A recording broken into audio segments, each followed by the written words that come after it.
so far, nobody from the opposition has told us, okay, this is what Asiwaju is not doing correctly. We want him to do this instead.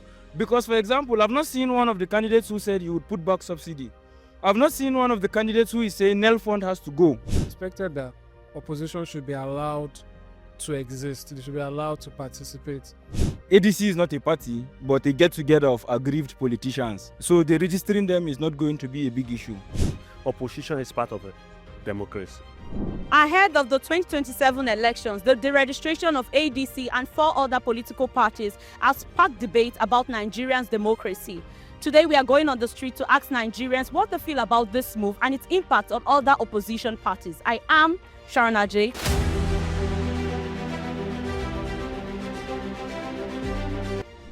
I would like to get your opinion on the court order to deregister ADC. What do you think about that? It is a good one because the law is open, the law is clear, and everybody must abide by the law. Nobody is above the law, I would say. So equality before the law is something I strongly believe in.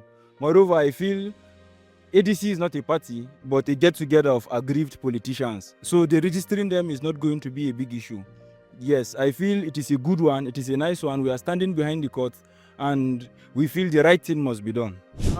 I think it sets not the best precedent, and when tensions are supercharged like this, it's expected that opposition should be allowed to exist. They should be allowed to participate.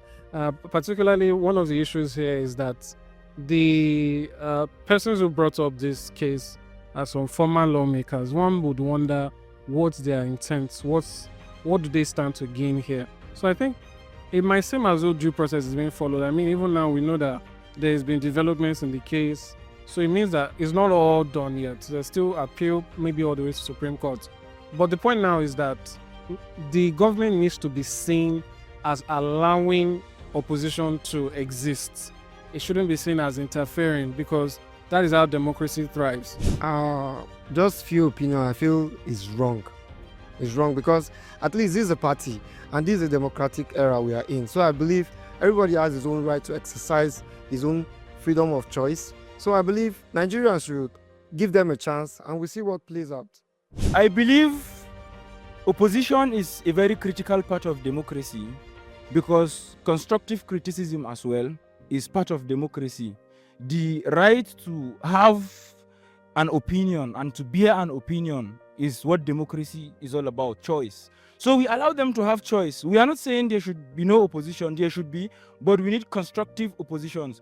We need leaders who have the experience and the capacity over the years to come and say, okay, you're not doing this right.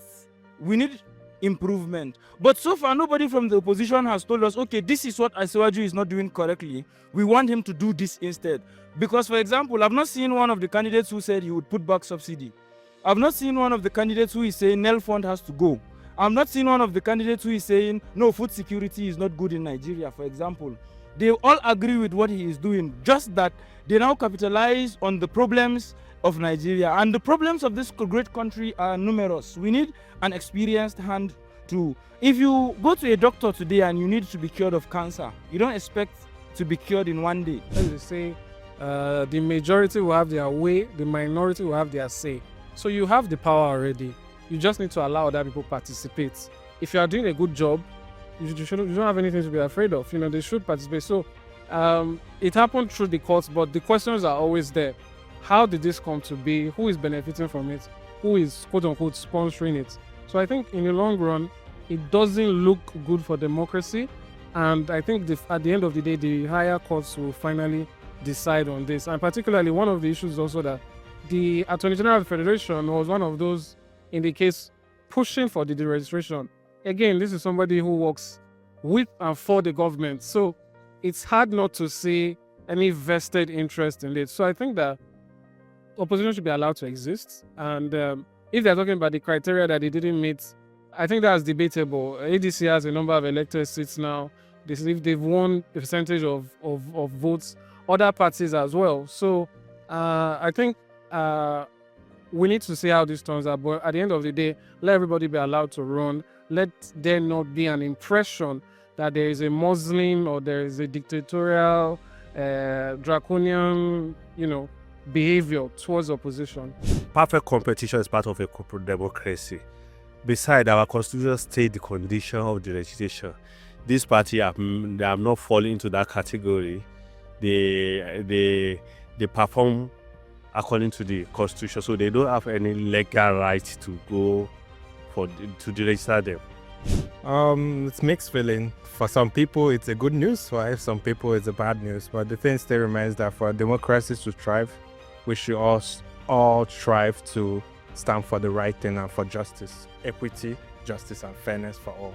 We've heard from Nigerians. Some feel the deregistration is a necessity, while others feel it's a threat to democracy. On the other hand, many are optimistic about the 2027 elections. I am Sharna J.